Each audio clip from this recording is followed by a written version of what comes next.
All right, Burgundy Gold Nation, before we get into this episode, I have to ask, man, please subscribe to this channel. This channel needs your support. We're going to build this channel from the ground up. I'm bringing you weekly Commander content. All you have to do is subscribe. And the best thing about subscribing, it's absolutely free. It won't cost you one penny. All right, Nation, let's get into it. Burgundy Gold Nation, this is Commanders Talk. And it's your boy, T-May, back in the building. Man, here's a quick update on the Terry McLaurin extension talks. Now, let's get up to speed. Now, we already know the Commanders and Terry McLaurin are in negotiations for a contract extension. We know he missed OTAs, he missed mandatory minicamp, and he probably missed training camp too if they can't come to an agreement. So basically, the team and Terry McLaurin are close, but also they're far apart. I wish I had better news for the nation today, but it is what it is, man. Basically, the sticking point is the third year of his contract. Terry McLaurin wants the third year totally guaranteed, and the Commanders are actually trying to leave themselves out on that third year just in case his play decline. I can see both sides. I can see what both sides are trying to do. Terry's trying to get all his paper, and the Commanders are trying to leave themselves out just in case his play slows down in year 3. I get it, man. I understand it completely, but at the same time, they're gonna go back and forth for a while until they can kind of meet in the middle and get this deal done. But like I said before, man, I think they will get it done. It's just a matter of if they can meet in the middle somewhere and just agree to it, man. Because Terry wants his paper, which I don't blame him, and the Commanders are trying to protect, the Commanders, which I don't blame him for that either. So right now, where's my panic meter? Now, when Terry missed OTAs, my panic meter was at a 2. When Terry missed mandatory minicamp, my panic meter was at a 3. Today, my panic meter is still at a 3, man. I'm not too worried about this right now. And I even expect him to miss some, if not all, of training camp. And by then, my panic meter will probably be at a 3, maybe a 4. But nowhere higher than that, because I understand the situation, and I understand that they're gonna get this deal done. Adam Peters and the guys are gonna take care of Terry, man. They're gonna lock him up for 3 more years. They want him here. Terry wants to be here, so that's a good sign. Now, I did read that Adam Breer from Sports Illustrated confirms that there's still plenty of work to be done between the Commanders and the 2-time Pro Bowl wide receiver. Plenty of work. So I think that third year is the sticking point. They have to come to some type of agreement on that third year. I think the Commanders, they don't want to fold, but at the same time, they're probably going to have to fold, man. This make that third year fully guaranteed.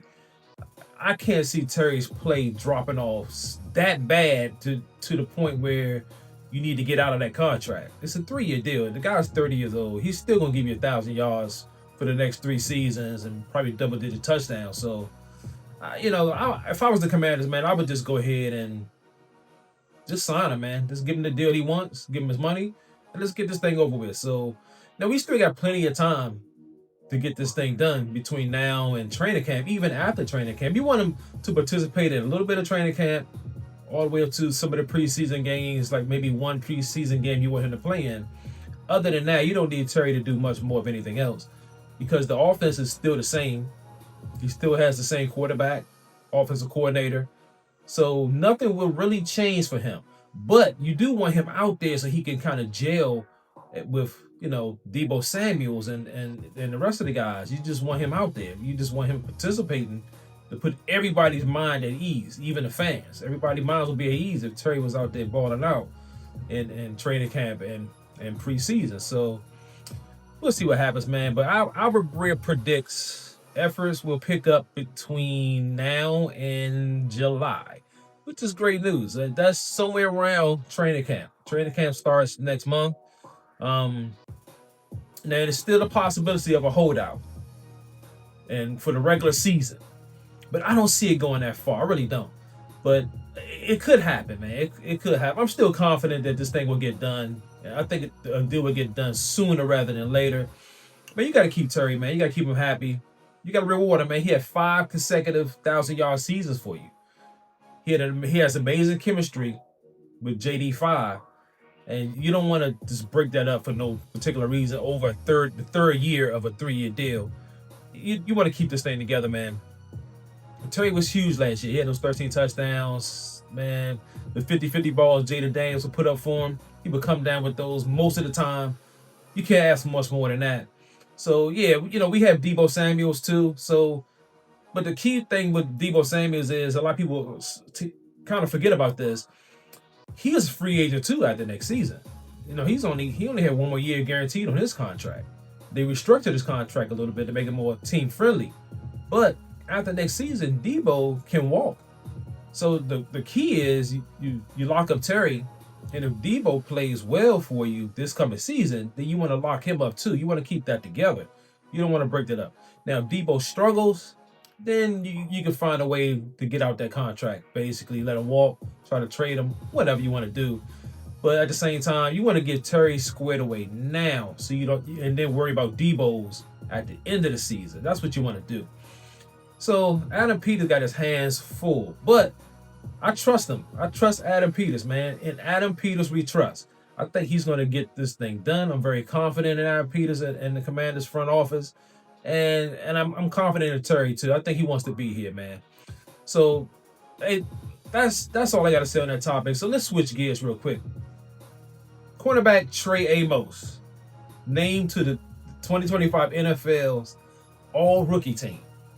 Man, the hype is real behind this guy, man. Trey Amos, the hype is out there.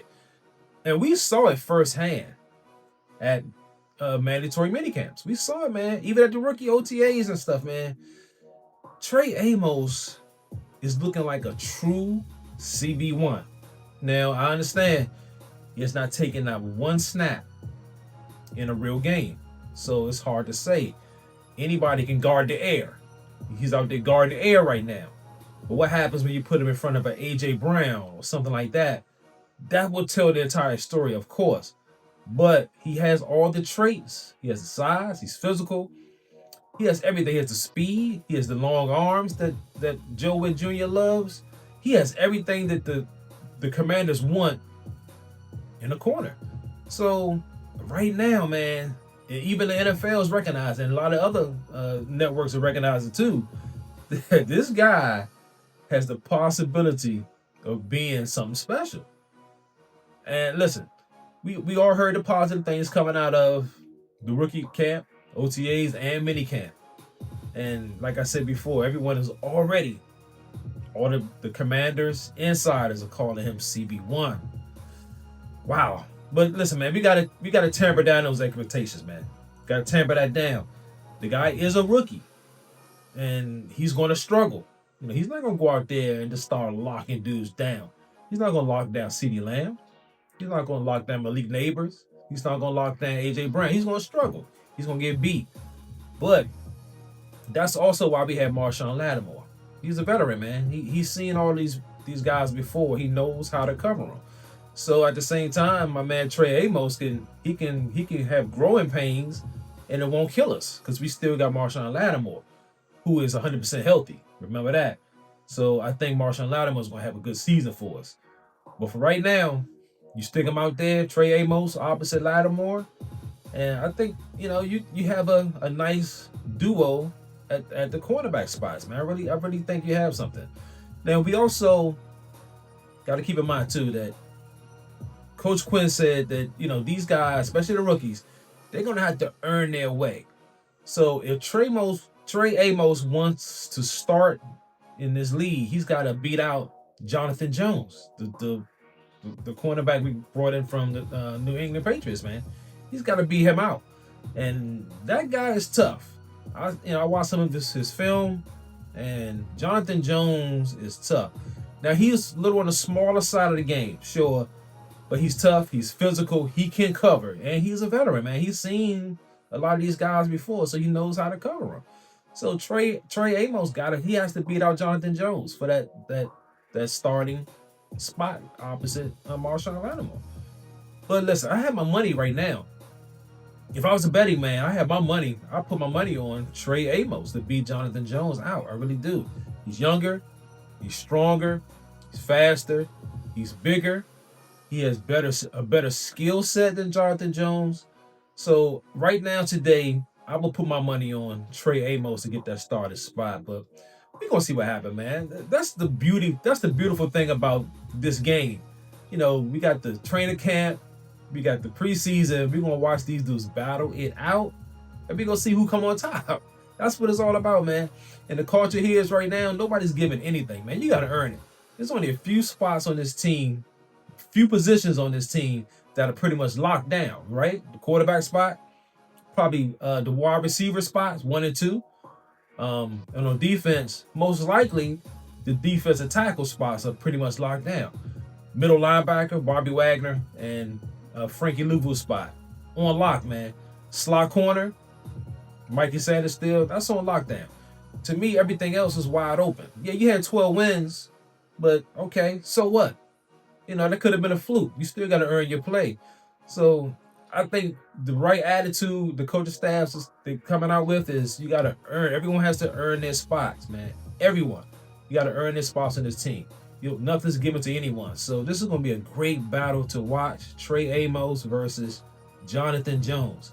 I can't wait to see this battle, man. Of course, I'm going to keep you up to speed on this battle during training camp and preseason. So make sure you keep it locked. Commanders Talk. I'm going to give you the lowdown on what's happening in training camp and preseason, man. Definitely keep it locked. All right, Nation, this is in this episode, man. I appreciate y'all chiming in. Man, get in that comment section and let me know if you are worried about the Terry McLaurin extension. I'm not worried, man. I'm at about a 3 right now, my panic meter. Let me know if your panic meter is much higher than mine. Also, if you can bang the like button, bang the notification bell, please subscribe, man. This channel needs your support. And if you can, please donate to the machine. If you made it to the end of this episode, I owe you a drink, baby. Salute.